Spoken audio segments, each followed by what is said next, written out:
And welcome everybody to our Grow Assortment and Win on Walmart Marketplace webinar. I am your host today. My name is Eric Howerton.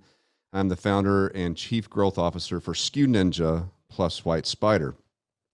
And today we are going to be talking about growing your assortment on Walmart through the marketplace, talk about adjusting your strategy for the unique features of the Walmart platform. And there's a lot to the Walmart platform. So this is going to be really great for you to understand about some opportunities and strategies you have to win in the Walmart omnichannel ecosystem.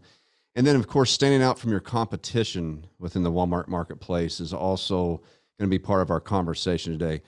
And I just want to start out with, you may have seen the announcement, SKU Ninja White Spider has been acquired by Essential. We're super excited to join that team. Can't wait to participate in the digital commerce unit at Essential. Can just add and amplify to what they already have going on, them helping us.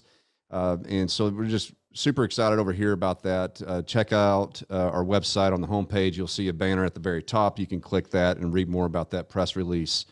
But what I'm really excited about today is having this wonderful team of panelists that are joining us. So a little bit about them overall. Everybody that's here, these four have worked with Walmart as category specialists in the past. We'll give them a second to kind of introduce what they used to do there. So that's awesome. They're going to, a lot of experience that they are going to be able to bring to the table. They can literally answer about every question under the sun when it comes to Walmart, which has been an incredible addition to our team.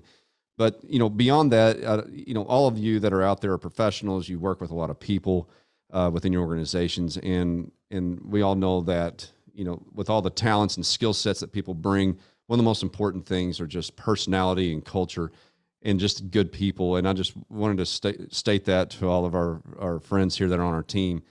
They're just wonderful people. So if any chance beyond this webinar that you have an opportunity to connect with any one of them or all of them here at SKU Ninja, you'll just absolutely be, just enjoy just the easy conversation you have with them, the friendliness that they have. And so that's I just wanted to call that out. So, Corey, Sergio, Holly, and Lily, y'all are really great people. And I just want to let y'all know that in front of everybody. So we'll get to it. I want to start out.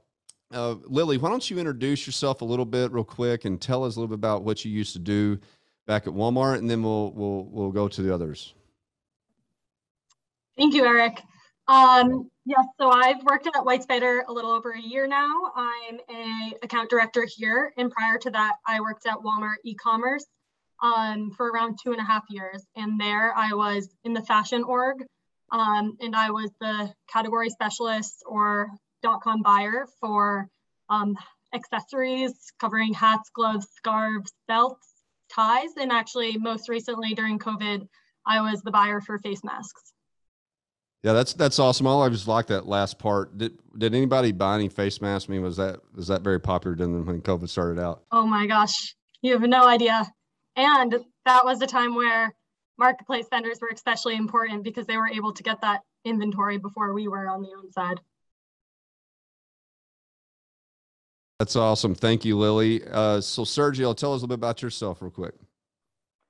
Similar trajectory as Lily. I've been working at White Spider just about a year now, coming over with the .com partners team. But back at Walmart, I worked on compact washers, dryers, and dishwashers, and I was so good at it that they moved me over to full-size washers, dryers, and dishwashers. So working from, the marketplace business, own DSB, and then starting to deal with freight and white glove service with the Walmart ecosystem. Hey, Sergio, did you start out with a little bit of Lye soap and some clothes hangers, and then you moved up to... they gave me a washboard, actually. Oh, that's great. Yeah, a washboard and a bucket. And they told me to learn the fundamentals, and they slowly moved me up from there. Hey, man, well done. Well done, my sir. That's great. Hey, Holly, all right, tell us a little bit about yourself. Hi, everyone. My name is Holly Wampler. I sit on the insights team here at White Spider. In terms of my background, so I was at Walmart and I started my career there as a baby buyer, specifically baby furniture buyer. And there I was actually, in terms of marketplace, I was really focused on growing my assortment with premium brands specifically. So I'll kind of be speaking to advice for that and my thoughts and experience based on that experience.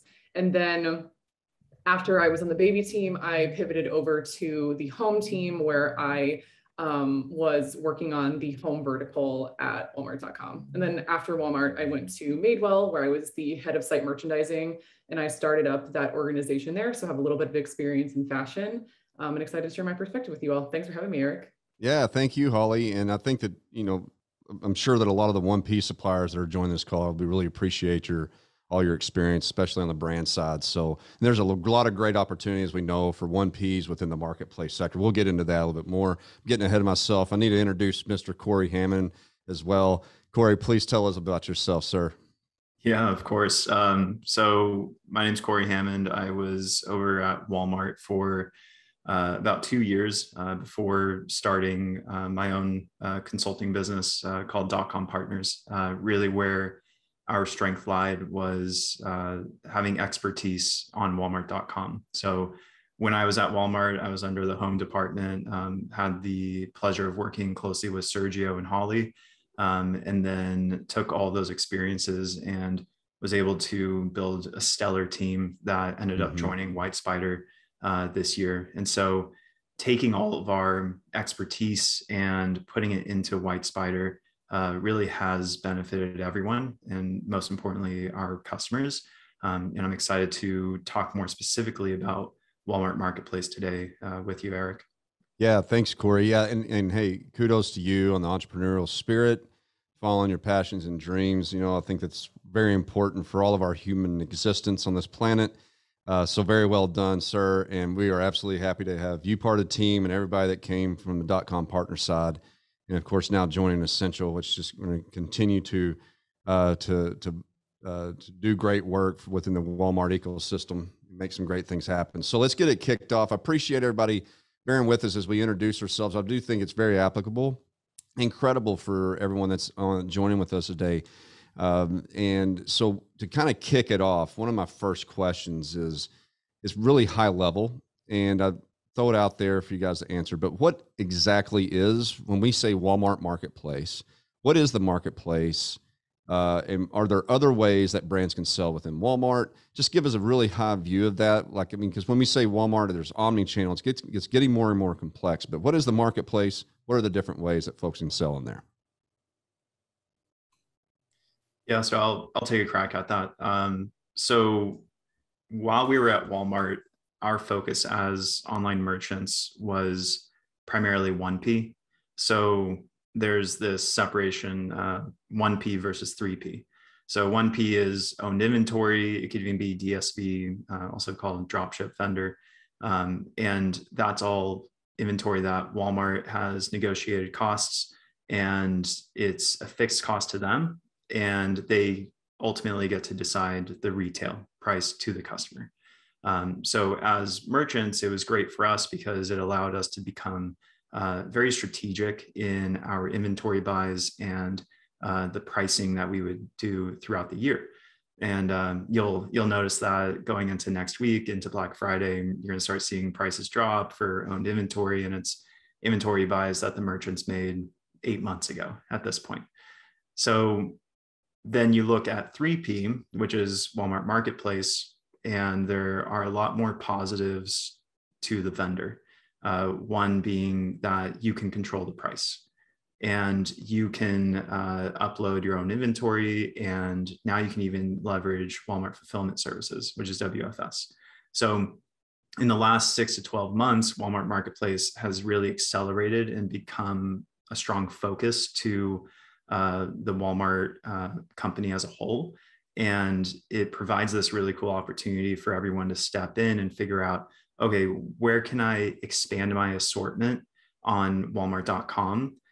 Maybe some of you are already in 1P, but you have a long tail assortment that Walmart doesn't necessarily want to buy as owned inventory. You can pivot to Walmart Marketplace and actually list those items yourself and start figuring out a pricing strategy, inventory strategy, and start expanding that sales channel so that you can further diversify your sales, not just on Walmart.com, but across all of e-commerce. Hey, thanks, Corey. Anybody else have anything to add to that real quick? Okay, well, we'll move on then. I mean, that's a really good point, Corey, because I think that especially on the 1P side, if you're a 1P been working with Walmart in store, all of a sudden the digital revolution and evolution starts happening within Walmart.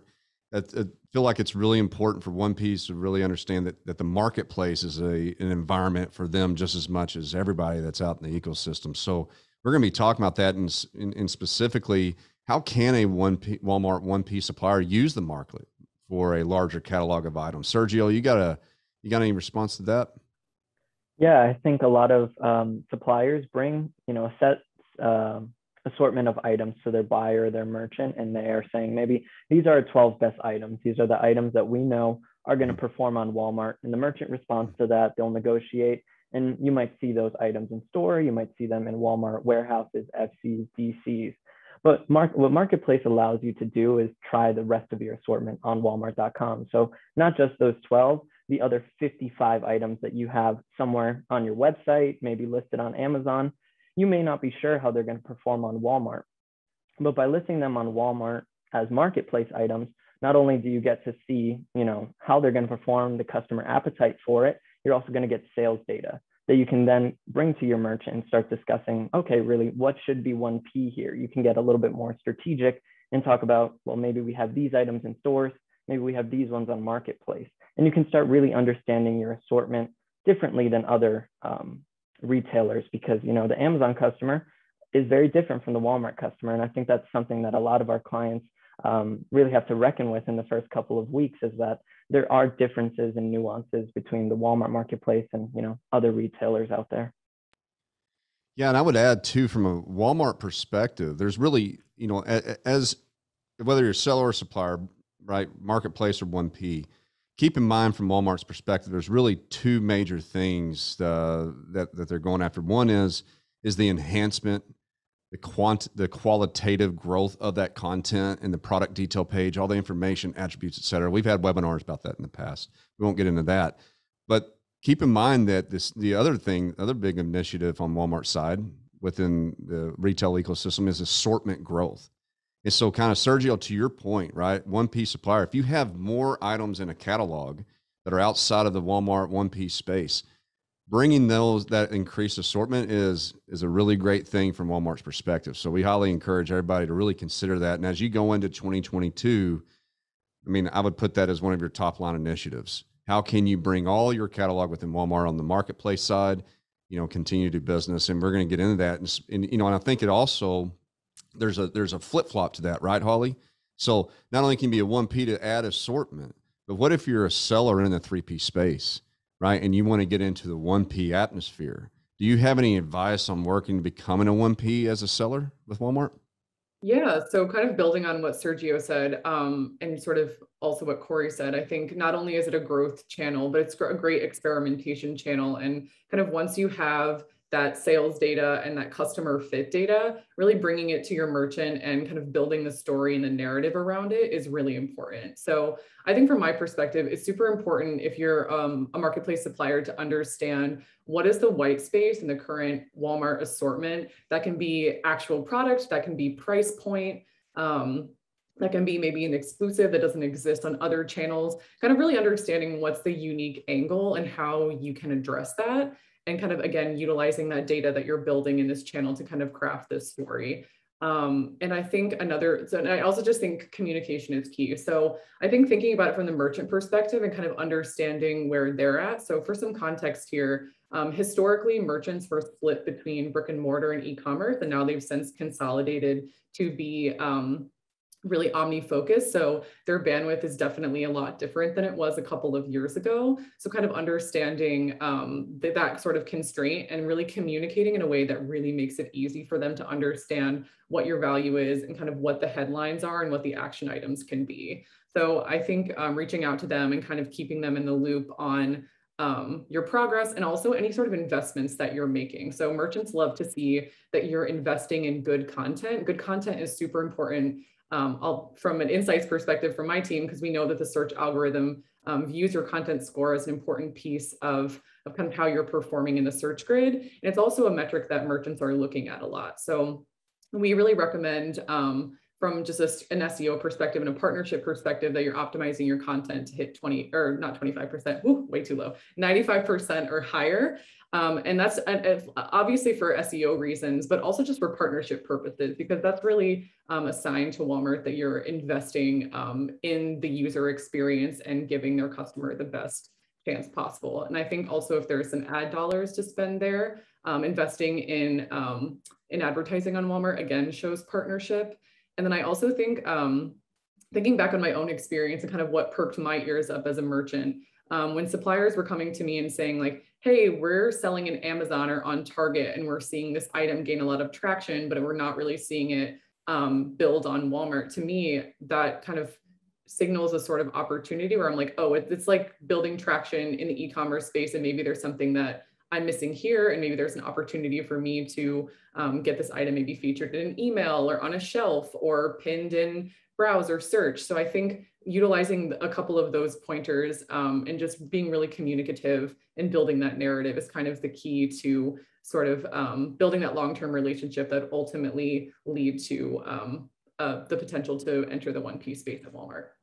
That's awesome, Holly. Thank you for that explanation. I mean, you just threw out a lot right there that I think hopefully, you know, that the audience really took in. And by the way, we're recording this, so we should have this available later on. The other thing I forgot to mention earlier on is ask questions, and we're going to try to get to them to the back end of the webinar. And if we can't answer them today, we'll follow up with you. So please ask questions. And we did have one come in that I wanted to make sure that everybody understood. 1P is representing first party. We say 3P, which represents the marketplace or third party. So we're going to be throwing out some acronyms here and there, but if you have any of those questions, we can follow up with you later as well. You know, and Holly, kind of back to your point real quick, you know, Walmart merchants like to see brands investing in their own initiatives, right? And I would say that on top of that, if Walmart's a retailer, but sometimes we kind of forget that, right? We expect them to be experts in every single product in the catalog, which would be a lot, right? But they're really relying on the brands to be the experts about the product for their audience. And so as a brand starts to invest in their own vision and their own audience that they see, Walmart likes to see that investment because that gives them confidence to invest in that product to be in the retail atmosphere. But in addition to that, what we've been seeing too is the merchants really appreciating innovation of products coming to Walmart. And, you know, what are some of those new things that are out there? You know, I mean, even higher end items as well. We're seeing Walmart make some steps to, you know, some things that haven't really necessarily been typical in their portfolio in the past. I mean, Walmart has changed. The shopper has changed. I mean, Walmart's reacting to it. They're moving quickly. They're evolving rapidly, which is the reason why we're here, right? And you know, and so when we talk about that investment, Holly, like you're discussing, Lily, can you answer like what additional options are available for marketplace sellers to use within the ecosystem? And so when they think about investing, right, I got an item, here's my list of items, here's my catalog. How do they demonstrate that to the merchant? Like, here is how I'm investing. What options are available for them? Yes, that was a great answer, Holly. And we have had success going to vendors and saying, look, we have this best of class product experience. Enough images, the content quality score is above 95%, all of that. But one of the other things that does matter a lot is expedited shipping. So the customer really does want to have 2-day shipping at this point, and that also does favor the item in the algorithm. And if vendors are unable to offer 2-day shipping, they can get that now through Walmart Fulfillment Services. And so if anyone doesn't know, this is kind of the equivalent of the Amazon FBA program, where you send your inventory to the Walmart fulfillment centers and then Walmart will fulfill those orders. And this is great because it does offer 2-day shipping. It also gives your items increased site visibility because they'll be naturally boosted then in the algorithm. And it will say sold by your vendor name and shipped by Walmart. So it'll add some of that extra credibility being shipped directly from Walmart. We typically see vendors with at least like a 60% lift in WFS. Through those things, they have a really responsive help team. And this is a priority for the Walmart marketplace team, building this out and expanding it really quickly by adding fulfillment centers, creating resources for vendors such as dashboards and forecasting information. So we really recommend for vendors to use it. Additionally, Holly mentioned advertising. That's another great way for items to get increased visibility. And it doesn't have to be a huge cost upfront. You can do pay-per-click ads and see what works for you, targeting certain keywords. So it doesn't have to be a big monetary commitment. And so that's another thing that we really recommend vendors use. Yeah. So Lily, what you're saying is that WFS is working and it's working well, right? So there's hey, I mean, especially if you're a 1P supplier trying to get into the marketplace more with your expanded portfolio, like we talked about. I mean, understanding Walmart's logistical infrastructure on the 1P side, which has, been, a trend-setting leader for decades now, right? Being able to transfer and translate that understanding is actually quite a great advantage for 1P, especially in the Walmart ecosystem. But then also, if you're coming from Amazon, getting into the Walmart space, just like you mentioned, the FBA, understanding WFS. I mean, so that's a great opportunity right there. We're recommending definitely lock in, get into the WFS area. That's going to help you out within the Walmart ecosystem. Highly recommend that. And then you mentioned the pay-per-click. So on that, you're right, Lily, about you can start out right and increment that up. And I'm here to, also say that it works very well. Walmart Connect has made tremendous strides in the last few years of just, getting into where it's, a more pleasant self-serve experience, and they're continuing to evolve, right? And now you have the omni-channel experience within the Walmart ecosystem, and there's just a lot of things going on there. We're seeing tremendous results within the Walmart Connect space, and where you can start small and inch your way up and confidently make those advertising investments, which kind of loop is all back around to why we even started this particular topic or this question. Is that's a demonstration, Holly, right, to the merchant. Hey, I'm invested. I'm with Walmart. I'm with WFS. I'm advertising here. Here's some innovative products. Here's what we're seeing with other retailers. We're doing this and that. And then that's what the merchants are really wanting to see, that investment, that trend setting, that trailblazing, right? And they're going to appreciate that. Yeah, I actually wanted to add a little bit of the note on kind of the innovation piece of things.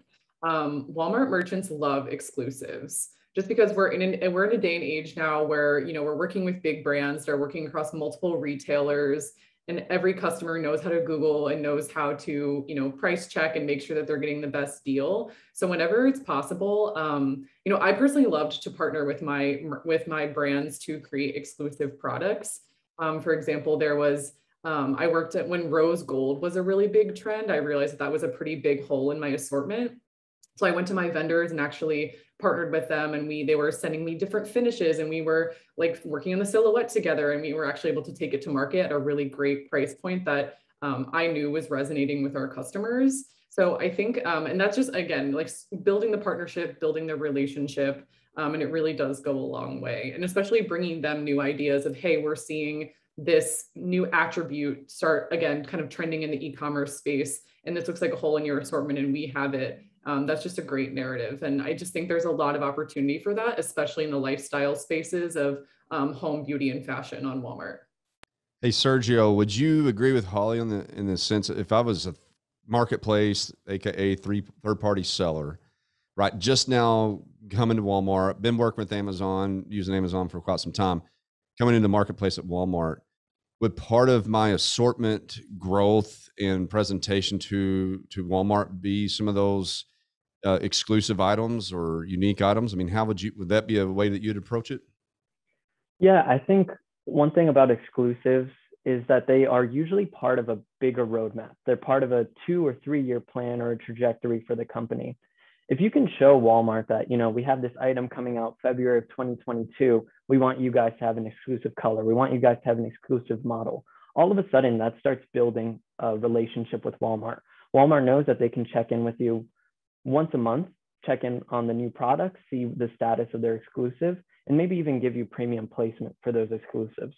You can sort of have that trade-off where, yes, you may be losing sales on your green model, of your item that's only on Walmart, but you are gaining in partnership and you are gaining a lot of visibility a lot of the time. If there was ever an exclusive product that we got early at Walmart, we would give it, a little bit of love. We'd push it to the top of the page. We try to get SEM spend on it internally at Walmart.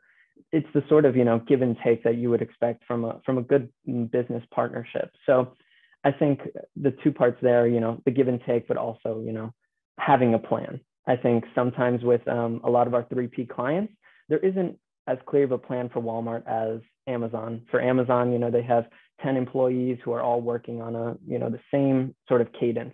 Whereas in Walmart, they may have one employee. Giving a little bit more of that tender love and care to your Walmart business and making sure that you actually have a plan and that you are making the right moves over the course of the next 3 years. That is something that I think Walmart merchants are very, very impressed with and always looking for. Yeah, when you're talking about that, Sergio, I'm just sitting here thinking, if I was a big Amazon seller looking at some growth within my portfolio, an obvious next step, if I've tapped out on Amazon or whatever, but I'm looking to grow my lines, Walmart would be a first look for me, right? But what we're saying right now, if you're in that business, we would put on some brakes a little bit, and you kind of gather around and say, okay, we've been successful on Amazon. Walmart's an obvious next retailer to go to, but it's a different retailer, right? I mean, we can't expect that your Amazon experience and the way things click and work there are going to be easily translated over to the Walmart ecosystem, because Walmart is an omni-channel, truly omni-channel leader, right, in the industry. And so whenever you think about your assortment, it's like, what items within your assortment would be good in store, right? And you can kind of have a specific pathway to maybe one day get into that, right? And what items should we launch out? What are some of these exclusive items maybe we could approach Walmart with that could be more strategic planning? And so all these different things to consider, but I think it'd be really good. Like, you come to Walmart with a unique type of strategy, and you'll have more opportunity for success in that way, and demonstrate to the merchants that you're there to invest and to really go forward on that. But also bring your assortment, right, is another big thing we're talking about, and bring as much as you can, because Walmart's definitely in that game. And so if you come together with that strategy, like we talked about, Corey, once we're in there, strategy's good, things are working, stuff's going on. Now it's time for execution. What kind of tools and data would a third-party seller have available that can help them continue to click up and continue to win at Walmart within the marketplace area? Yeah, that's a great question. So while we were at Walmart, we really looked at promotions very seriously for really year-round pulses and sales, whether it was, Independence Day sales, Labor Day sale, and right now running a ton of promotions during Q4. That was really a focus of ours. And what was interesting is that on near the end of my time at Walmart, we started talking more with marketplace vendors about what promotions do they want to run, or what promotions are they already planning to run, and how can we give them more exposure on Walmart.com. Because inventory was becoming an issue going into Q4, and we just needed to figure out ways to drive really awesome sales to our customers. So since then, Walmart has actually made it possible for you to submit promotions on your Seller Center account.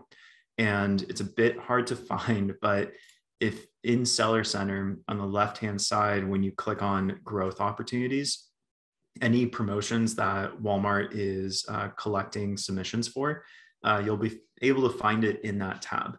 And the great thing is that they're going to collect all the submissions you have and compare them, and they might actually merchandise them for you. So one example would be that they're building a shelf collection of all of the deals on grills. If you, as a marketplace seller, were to submit that price for a promotion during Q4 of your grill, and let's say you just have extra inventory, Walmart may actually pick that item to advertise on your behalf. So it's a really great way to get more exposure on Walmart.com. And it really doesn't take any effort. It's just submitting the items. It doesn't cost you anything.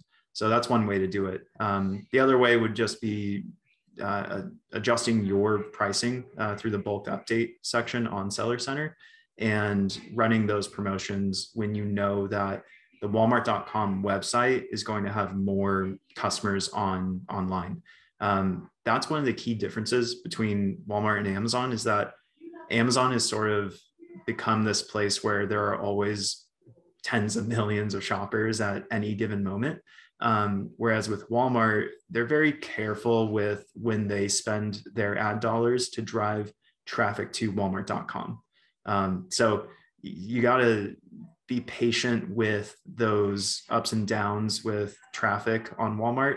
But when the traffic does come, knowing that your content health is 95% and above, and that you're not just feeding inventory, but you're also running promotions, that's kind of the all pieces coming together moment that is very important for any other channel outside of Amazon. One of the things, so talking about the difference between Amazon and Walmart, one of the things that we've experienced is that translation of great product pages and content and data from Amazon over to Walmart. And we're seeing that as probably one of the most significant challenges going on in the entire space, right? And then I would even say as well, and Lily, tell me if you agree, but 1P suppliers, right, that have been working with Walmart in store, and you don't need as much or hardly any comparative data and content for an in-store item like in the past. But so tell us, Lily, what's some of the differences, or what's some of the significance within Walmart's catalog with data and content? Corey mentioned quality scores, et cetera. Kick us off with that. This is going to be a good part of our conversation, because it is such a barrier for success for both sellers and suppliers at Walmart. Yes, definitely. The Amazon and Walmart algorithms are targeting different things in the title, description, keywords. For example, a lot of the time we see Amazon sellers come over with really long titles filled with like every relevant keyword to a category, which works on Amazon. It does, but we have to explain that's not what the Walmart algorithm is looking for. They like a lot shorter, a lot more concise titles. I think around 58 words is what they're targeting there. And so that's not the place where you should be incorporating all of those top keywords. That's a better place to put them is in the description and in the key features. Something that is equally important on both is making sure you have enough images. Other things that are important on Walmart are making sure that the shelves are correct. That's something that we see a lot of vendors overlook. Make sure that you're offering the shipping and free shipping to vendors. And also there's some back-end attribution that a lot of vendors don't realize that they need to fill in. And you'll see in your content quality score, you might be doing everything right in the title and description, but if you don't have that attribution filled out, then you'll still have a low score, and that will impact your SEO ability. Walmart does offer really in-depth style guides for every category as to like what a best-in-class product page looks like. And so we really recommend that vendors look through those thoroughly. And this also, it impacts your SEO, but you also can't have spend on Walmart for advertising if your items don't organically rank high enough. And that's another difference between Walmart and Amazon. Yeah, and so I think it's worth, Corey, before we dive in a little bit more about maybe some optimization stuff and things of that nature, or expanding on that as you would see fit. But, I often need to kind of step back a little bit and explain why is Walmart's catalog different, right? We would think that, hey, it works on Amazon, it should work on Walmart, it's easy. The reality to it is Walmart's omnichannel, right? I mean, there's a lot of things that are impacting the catalog, right? There's a lot more complexity, I would say, of at least the fulfillment options or the way that a shopper would get a product. And so if you can imagine whether you're in the app, right, and you're trying to pick up at store or get it delivered, whatever it might happen, or shipped, there's a lot of different behaviors, I guess, or environments, right, that a shopper might be in to get their product the most convenient way possible, which is the number one goal of omnichannel. Omnichannel is convenience. That's why it exists. That's why it's doing it. So there's a little bit more complexity to the catalog.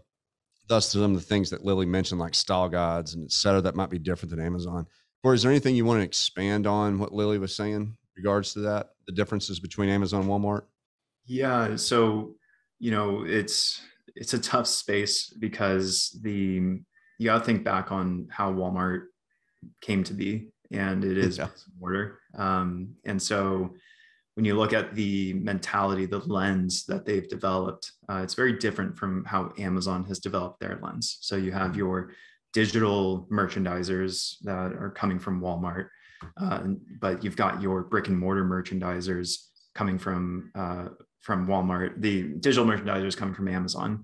And when you are asking digital brick and mortar merchandisers to go into the digital space and create an experience for customers that will increase conversion on Walmart.com, what you end up with is a brick and mortar mindset. And that is actually okay for the consumer because they are coming in to Walmart.com trusting that the product and the description and the attributes are all accurate and are easy to comprehend. Imagine walking into a Walmart store and seeing the tag of like rollback sale and it's like 200 words. That's not a great shopping experience. So applying that mindset to Walmart.com is what is resulting in a different algorithm when people do search on Walmart versus Amazon. And on top of that, after Walmart bought Jet.com, that really accelerated their ability to meet the customer's needs on Walmart.com and Jet.com. But there's all these systems trying to communicate with each other, legacy systems that haven't been upgraded for a fairly long time that are only now starting to catch up, which is why every month or two you're seeing new tools and analytics come out within Seller Center. And that's really because in almost real time, Walmart systems are getting upgraded. They're becoming accessible to the end user. So the opportunity is pretty massive ahead of us for marketplace, and it's just a matter of getting everything set up properly. All right, so Holly, I'm about to put you on the spot here with probably one of the. So we talked about some of one of the biggest barriers and challenges being the translation from Amazon to Walmart, right? For as far as content, catalog management, et cetera. But I'm gonna put the elephant in the room here in the sense that one of the biggest barriers we've seen for the investment of brands, sellers, and suppliers to get specific with Walmart and that catalog, right? Because anything that takes time requires resources. Anything that takes resources requires some investment and budget and dollars. So what we've seen today, at least up to this point, we've seen the corporate side of the suppliers heavily invested for digital content, catalog management, e-com on the Amazon side, in all honesty. Walmart's kind of, because Corey mentioned how they started rising up, there's not much investment going over to Walmart to be specific towards Walmart. And so thus you have this issue of take all the Amazon stuff that we've already invested in and throw it over to Walmart. It should stick and work and do well. That doesn't happen, right? It doesn't happen mechanically with Walmart for all the reasons we just talked about. So Holly, what's the breakthrough answer for all brands that are out there that have all kinds of retailers? Is today the day for brands to start becoming focused and funnel those investments to really every retailer, but especially at Walmart, right? When you have a huge .com digital marketplace, but you also have a huge opportunity for store and all those mechanics. How can we do that? How can brands break through? Is today the day to do that breakthrough? Yes, today is the day, and you should start today. And I was definitely kind of itching to sort of raise my hand when Lily and Corey were talking about kind of the differences between Amazon and Walmart and kind of how you navigate those challenges. As an insights consultant here at White Spider, I deal with a lot of different clients who are kind of struggling to translate their assortment from Amazon to Walmart. So I definitely see a lot of that kind of play out in real time. But I think also another reason why I think it makes sense why a lot of people are really invested in Amazon. But if you also think about it from, their perspective, there's so many resources and forums out there on Amazon, and there's a lot less information out there about Walmart and how to win on Walmart. And that's honestly part of the reason why DCP was founded, and we ran such a great business and joined White Spider, was because there was such a need and such an appetite for that kind of information out there. So yeah, I think to answer your question, it's definitely like, today is always a day, and why not start today instead of one day?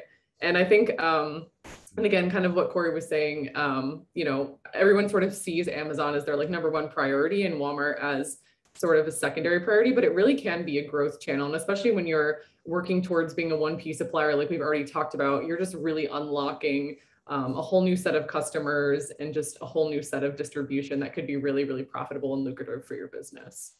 That's a great answer, Holly. So really to summarize that up into a nice quote for you that I'll be happy to provide is, don't look at it as one day, look at this as day one, right? Yeah. Into your catalog expansion at Walmart, your enhancement at Walmart. And so Sergio, if I have, let's say I'm a major brand seller on Amazon and I'm doing $100 million a year and I've got 20 people against that business. Now I want to go to Walmart to expand. I mean, it's hard to share those resources. So should I have 20 people on Walmart with my strategy and plan? Is that the type of investment I want to look at when I have a Walmart department and an Amazon department? I think you should start at least with 2. I think those 2 people, you guys are saying, you know, today's the day. I think yesterday was the day. I think January 1st of 2021 was the day. I think there are a lot of opportunities on Walmart. It's just a matter of, it's a pretty daunting task. I saw somebody in the chat say something about they have 20,000 items. How are they going to bring that over seamlessly to Walmart? I know that's a difficult question, but I think organization is key. Basically, if you read the Walmart style guide, they'll lay out, based on whatever category you sell in, sort of what you need for each category. So if you need a long description, if you need key features, they'll give you sort of the building blocks. So if you're able to grab your Amazon assortment and start with, if you have 20,000 items, start with the first 200, and slowly but surely start making a formula, a way that those two people can grab those images, all that content, all those attributes, and slowly port them over into Walmart. I don't think, you know, it's a pretty daunting task when you zoom out and see a massive, massive assortment that's very popular and very successful on Amazon. It may be hard to rationalize why you're going to grab 2 people and send them over to Walmart. But I do think that that is sort of, you know, a very good fact-finding mission. It'll help you realize that there's a lot of ease and a lot of metrics when you actually get into the Walmart system. It's just that initial barrier of, you know, how people perceive it. Hey, Sergio, I love the way that you one-up me with my today and you said yesterday. I mean, thank you for that in front of all these wonderful attendees we have right now. But you're right. Because when we look at the past of Walmart, right, in 2000, I remember in 2015-ish was really when we started seeing that, at least that investment from Walmart to build out this digital experience and omnichannel experience. But I remember when that was happening, there wasn't really pickup lanes, or weren't pickup towers, or weren't a lot of these things. There wasn't a massive marketplace, et cetera. There certainly weren't drones and autonomous vehicles. But when you look back in history, and history tells us the future a lot, and it really puts us, but when you start looking at, okay, the world's largest retailer, brick and mortar, some of the most valuable real estate in the world, and they're securing 8 parking spots in a front of Walmart, right? You know, Walmart makes investments, and when they invest, you know, it's been tested and tried, and that's where they're going. So it's visibly clear. Things are very tangible in this space now. And now you can see Walmart's autonomous vehicle delivery, right? A lot of things happening. It's evolving, right? And so I think that as we see these investments from Walmart come to fruition in a tangible way, you can have confidence as a brand that, wow, wait a minute, there is market out there. There are opportunities for me to go get. And I think that's what we're really discussing here. And so, you know, when I think about, you know, a lot of these things that are occurring, when you have that growth and you have that evolution, Corey, when we see this competition that's out there, how can somebody that's in the marketplace sector get ahead of their competition? I mean, what are some of the things that they can do to really start beating their competition and to kind of, you know, shine through that? Yeah, that's a good question. You know, after establishing the foundational pieces of your listings, starting to invest in Walmart Connect, whether that's directly on Walmart Connect's advertising platform or using a third-party API that optimizes your ads in real time. That's generally a very understandable next step. The piece that I'd say it could be an opportunity for some vendors is listing items that don't already have sellers, so net new product listings. That might give you the clean slate you're looking for. Yes, you could list thousands of SKUs, but if there are 5 other sellers, you're going to be spending most of your time trying to win that buy box rather than focusing on the customer. And so if you can find those net new listings in your assortment, then I strongly encourage you to focus on those as well. One thing that Walmart buries inside of Seller Center is within growth opportunities. There is a space that will actually show you trending items by department on Walmart.com. And so, using my grilling example, there is actually a space where I can view top selling grills or even like top selling kids toys, and you can view the top selling karaoke machines. And from there, you can actually identify opportunities and see, oh, wow, there's no seller on this item. It looks like they went out of stock. Okay, let's source it and figure out, what's the price I can get for that item. You can even see if there's just one seller. And if you think you can get a better price and a better retail than that one seller, go out and try to win that buy box and list on their item. So there are ways where you can leverage Walmart's first party data and the data that's provided to you within Seller Center to try and seek out those opportunities. Thanks, Corey. And hey, Lily, I'm going to, we got just a couple more minutes here before we can open up to Q&A. Maybe we can hit some of that, even though we're having so much fun answering our own questions in a way. But so back to Sergio's point, if I have 20,000 items on Amazon, I'm trying to bring it all over to Walmart. I get 2 people that are dedicated to Walmart.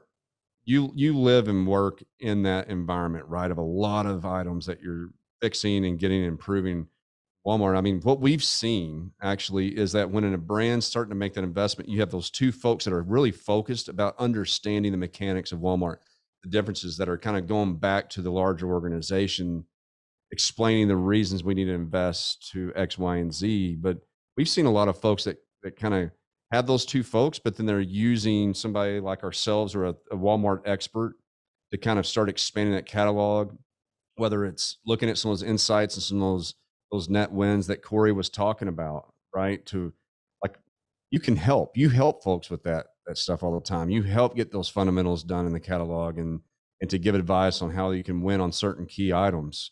What's that world like? I mean, is it intense, right? Are there a lot of things that are changing?